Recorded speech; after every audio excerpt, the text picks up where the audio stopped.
en el cual pues tenemos el hipotálamo, la hipófisis dividido en dos hemisferios, la hipófisis anterior o adenohipófisis y hipófisis posterior o neurohipófisis, en la cual una funciona epitelialmente por los vasos y otra neuronal de axón a axón. Una sintetiza hormonas y las secreta y la otra nada más funciona como almacén para ellas. Aquí tenemos representado cómo funcionan más que nada los dos hemisferios de la hipófisis o glándula pituitaria. En la adenohipófisis se produce un estímulo desde el hipotálamo que viaja y llega a los vasos porta o los vasos portales para ser sintetizado o cambiado en las células especializadas para llegar hacia los tejidos, hacia el órgano diana. Eso pasa en este caso, en el caso de la tiroides, la hormona liberadora de tirotropina viaja hacia los vasos porta y en las células endocrinas o células especializadas se convierte en la hormona estimulante de tiroides que va a hacer lo que puede ser más adelante. Y en el caso de la neurohipófisis pues no hay una relación sobre los vasos, solo es de axón a axón, de neurona a neurona. Y pues aquí pues se produce lo que nosotros conocemos como una retroalimentación positiva. En el hipotálamo produce las hormonas hipotalámicas, la hipófisis, las hormonas hipofisarias y el órgano diana pues produce las hormonas que tenga que producir, en este caso pues la tiroides va a producir lo que conocemos como T3 y T4. Eso es lo que pasa en la tiroides.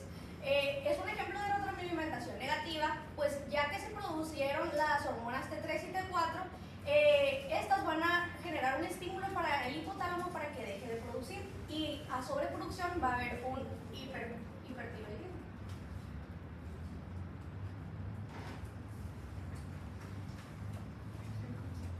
Continuando con los efectos generales de las hormonas, vamos a tener la hormona liberadora de tirotropina, que esta va a tener una producción y una liberación que van a estar favorecidas porque va a haber una disminución de una concentración sérica de las hormonas tiroideas. Se va a sintetizar por las neuronas paracelulares en los núcleos paraventricular y esta se va a almacenar en la altura media del hipotálamo y se va a transportar por el sistema fuerte hipofisiario. En la hipófisis vamos a tener unos receptores que se van a encontrar en las células tirotropas donde se van a unir a ellos. Y la hormona estimulante tiroides o tirotropina, esta es una glucoproteína que está formada por dos cadenas, una cadena A, una cadena B. La cadena A tiene una estructura muy semejante a la hormona folículo estimulante y a la hormona luteinizante, y la cadena B es una cadena específica. Para que podamos tener una TSH activa, vamos a requerir las dos cadenas y de su glucosilación, que principalmente es en el hígado, y la TSH va a regular la síntesis y la proliferación de las hormonas tiroideas y del tejido tiroideo. Su vida aproximada es de alrededor de 60 minutos. Para la producción y la liberación del TSH se va a llevar a cabo principalmente por una acción de la TRH o porque va a haber una disminución de la concentración de T3 y T4, pero por el contrario, si hay un incremento de estas, se va a inhibir y se va a sintetizar por el tirotropo y es una de las tres hormonas glicoproteicas que se producen en la hipófisis. La hormona se va a secretar de forma pulsátil, es decir, de 8 a 14 pulsos en 24 horas con una DIL o con un punto más bajo a las 16 horas. Los puntos más grandes de la TSH ocurren durante el sueño y se van a acentuar si hay una deprivación del sueño.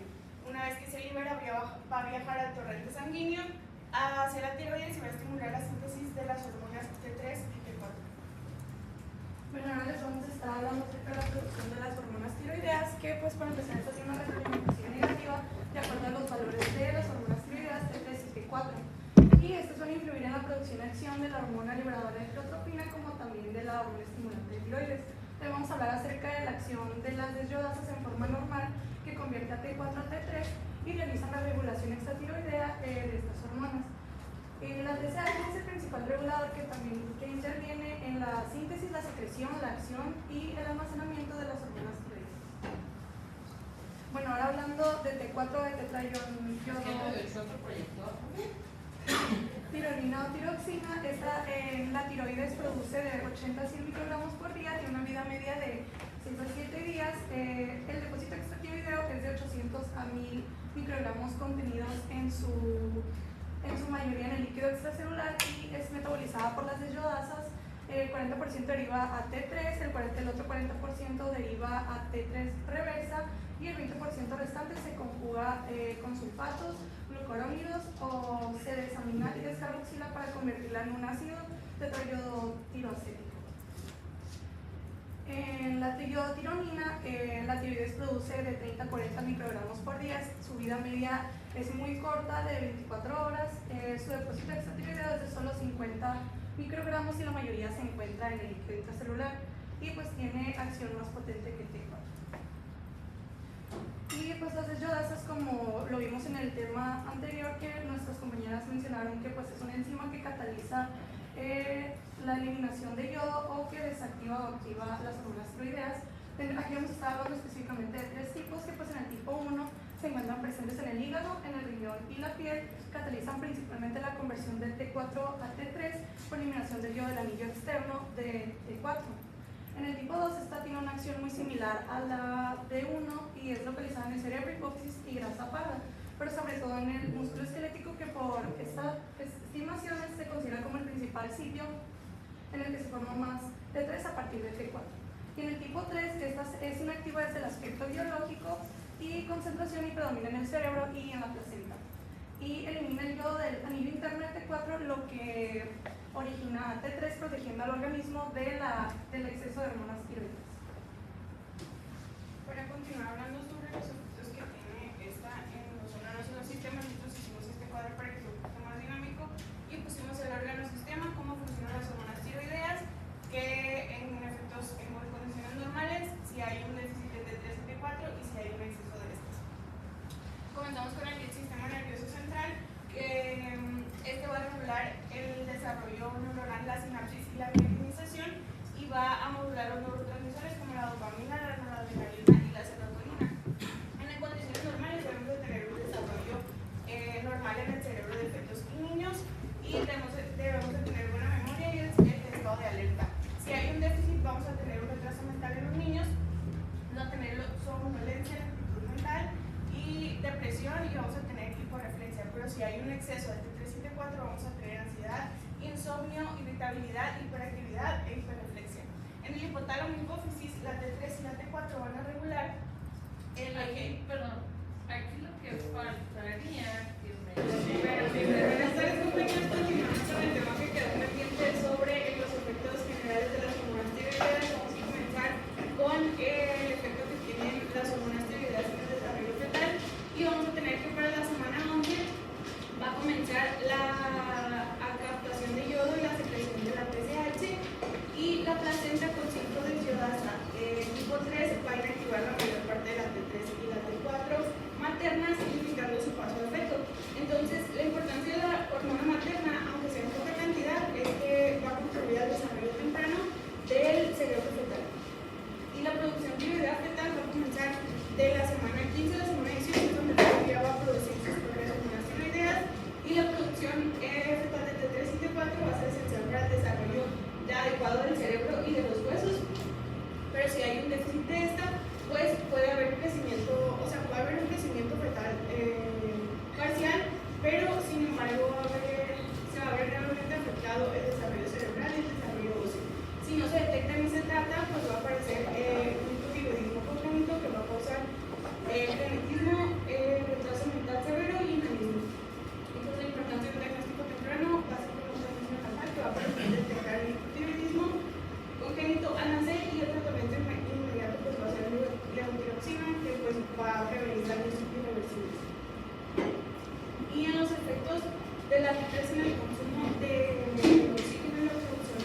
simpáticos.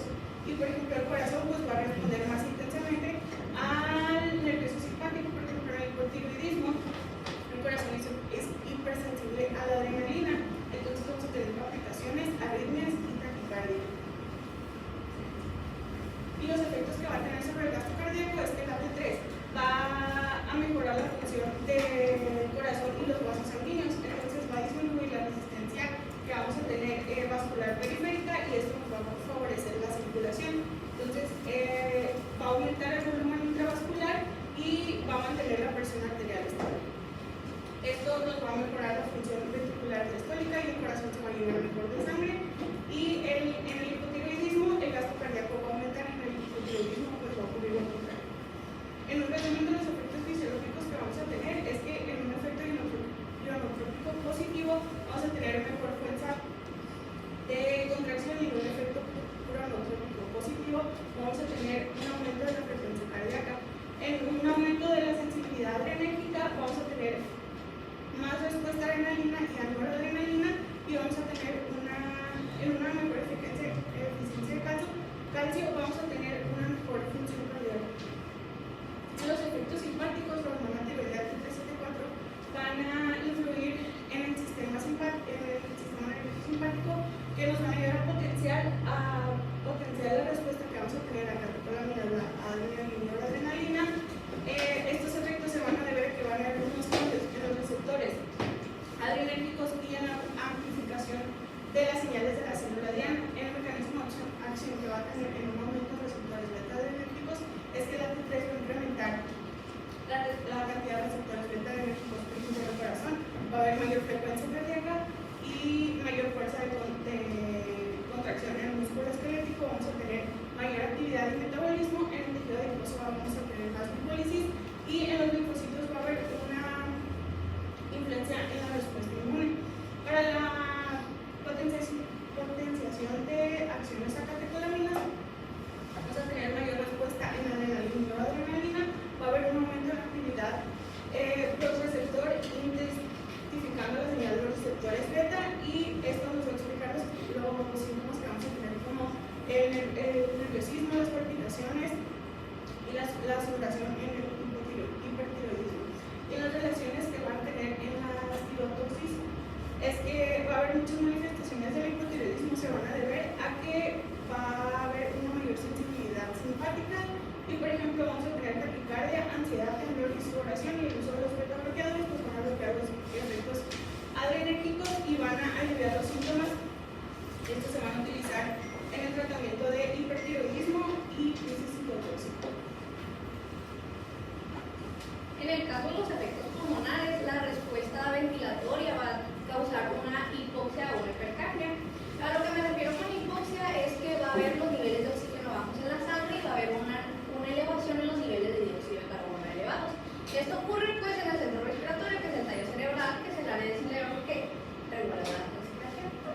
En condiciones normales pues hay una disminución de oxígeno y un aumento de dióxido de carbono. Las hormonas tiroideas ayudan a que esta respuesta sea más eficiente. En el caso del hipotiroidismo, la disminución de las hormonas tiroideas puede disminuir la respuesta ventilatoria de la hipoxia y hipercapnia, llevando a dificultades respiratorias y pues una hipoventilación. También tiene efectos sobre los músculos respiratorios, el diafragma y los músculos intercostales. En este, pues, se pueden debilitar. En el caso del hipertiroidismo, lleva una sensación como de falta de aire. En el caso de los efectos hematopoyéticos, las hormonas tiroideas regulan indirectamente la capacidad del cuerpo para satisfacer las demandas de oxígeno pues, que este pide, como la modulación de la eritropoyesis y de la hemoglobina por el oxígeno. Cuando hay una mayor demanda de oxígeno en el hipertiroidismo, pues desencadena una producción excesiva de la eritropoyetina, que pues como ya sabemos, pues es la hormona producida por los riñones que estimula la producción de los glóbulos rojos. Cuando hay y ya que hay un hipertiroidismo, hay una mayor producción de los glóbulos rojos, pero pues esto no tiene que ver relativamente con el volumen de sangre. En el caso del hipertiroidismo también puede causar la hemodilución, que es un contenido en el líquido de la sangre, pero pues generalmente pues causa que los eritrocitos sean reemplazados pasados rápidamente. También tiene un impacto en un factor que se llama 2,3-difosfoliserato, en el cual pues, es un compuesto crucial que hace que haya una relación entre el oxígeno y el O2 para que el O2 se transporte hacia los tejidos. En el caso del hipertiroidismo, el metabolismo celular pues todo está reducido, entonces hay una demanda de oxígeno, disminuyendo la demanda de oxígeno, una menor producción del factor que les comenté, el 2,3-difosfoliserato, y pues como resultado pues en los tejidos puede recibir menos oxígeno. En los casos gastrointestinales, en el hipertiroidismo, las hormonas tiroideas promueven la motilidad intestinal, en la cual puede haber un aumento de la hiperdefecación y pues un mayor movimiento intestinal. Por lo contrario, pues en el hipotiroidismo, pues el tránsito del intestino es lento y puede haber un estreñimiento. En los efectos esqueléticos, las hormonas tiroideas estimulan el recambio óseo, un proceso que incluye pues la resorción, que es la destrucción del hueso, para que el hueso secrete calcio, que ayuda a controlar el metabolismo del hueso para que tenga pues, su estructura que tiene. Entonces también la formación ósea. En consecuencia, cuando hay hipertiroidismo puede asociarse con hipercalcemia, que es exceso de calcio en la sangre, hipercalciuria, que es exceso de calcio en la orina. Y pues el exceso crónico de la hormona tiroidea puede causar una pérdida del mineral de calcio y pues aumentar las fracturas. Bueno, ahora hablaremos acerca de los efectos neuromusculares que en el hipertiroidismo hay un aumento del recambio de proteína como también en la pérdida del músculo esquelético, lo cual va a llevar a una miopatía rosa mal caracterizada, como así también hay un aumento de la rapidez de la contracción y relajación muscular, que pues esta clínicamente se va a mostrar una hiperreflexia propia del hipertiroidismo y de la fase de relajación retrasada de los centros tendinosos profundos en el hipertiroidismo. Y pues un temblor distal-fino de las manos también es típico del hipertiroidismo. En el adulto la hiperactividad en el hipertiroidismo y el aletargamiento del hipotiroidismo pueden ser notorios. De modo similar, los pacientes hipertiroideos pueden estar ansiosos o agitados. En el caso de los que tienen hipotiroideo, típicamente se relaciona con estado de ánimo deprimido. En el caso del metabolismo de lípidos y carbohidratos, el hipotiroidismo aumenta la gluconeogénesis y la glucogenólisis hepática, así como la absorción intestinal de la glucosa, y puede haber también decrementos de la sensibilidad a la insulina mediados por la hormona tiroidea. De esta manera, el hipertiroidismo puede empeorar el control de la glucemia en pacientes que también presentan o tienen diabetes mellitus. Y las hormonas tiroideas aumentan también la síntesis de colesterol por la degradación de este mismo. El último efecto debe ser en su mayor parte un aumento del número de receptores de lipoproteínas de baja densidad, lo que será la depuración de este mismo. En consecuencia, la concentración de colesterol total y de las lipoproteínas de baja densidad están altas en sujetos con hipotiroidismo, y pues la lipólisis también está aumentada con liberación de ácidos grasos y glicerol hacia el plasma circular. Por último, tenemos los efectos en gonadas, que por los niveles bajos de las hormonas tiroideas pueden afectar la ovulación como también interferir en la fertilidad. Y pues en el hipertiroidismo pueden hacer que los periodos menstruales sean irregulares, bajos en densidad o incluso desaparezcan, lo cual puede dificultar la probabilidad de embarazo. Y pues las hormonas tiroideas estimulan el hipotálamo para producir la hormona liberadora de gonadotropina, que a su vez estimula la producción de testosterona. Y pues en este caso es importante en mujeres y en hombres, ya que las hormonas tiroideas producen la función reproductora, lo cual lo hacemos notar muy bien. Y pues eso sería toda nuestra parte.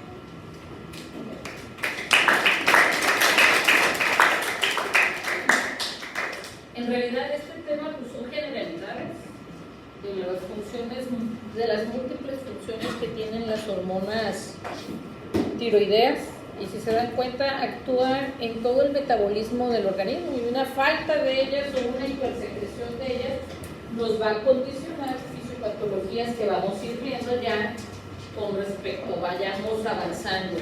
El siguiente tema es Ok. Y luego sigue el eje hipotálamo, evaluación del eje hipotálamo. A los que les toca la evaluación del eje hipotálamo hay que sacarlo del CRISPR porque vienen las diferentes fisiopatologías o lo que hay que valorar de cada eje.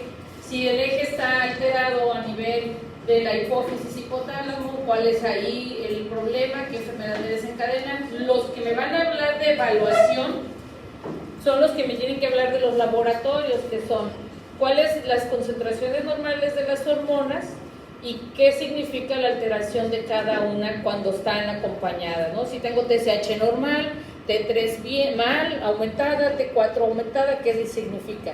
Es un cuadro que ya se los había enseñado, no sé si fue a ustedes al otro grupo. ¿Eh? No, aquí también ya se los enseñé. Sí, se los enseñé ya también. Según yo ya los dos grupos ya lo tienen. Por eso lo de... No, bueno. Y les mandé también ya los artículos de las diferentes fisiopatologías, hiper, hipo, tiroiditis, bocio. Entonces ya para que empiecen a leerlos, checarlos, porque por ejemplo los que les toca bocio, bocio se clasifica y me tienen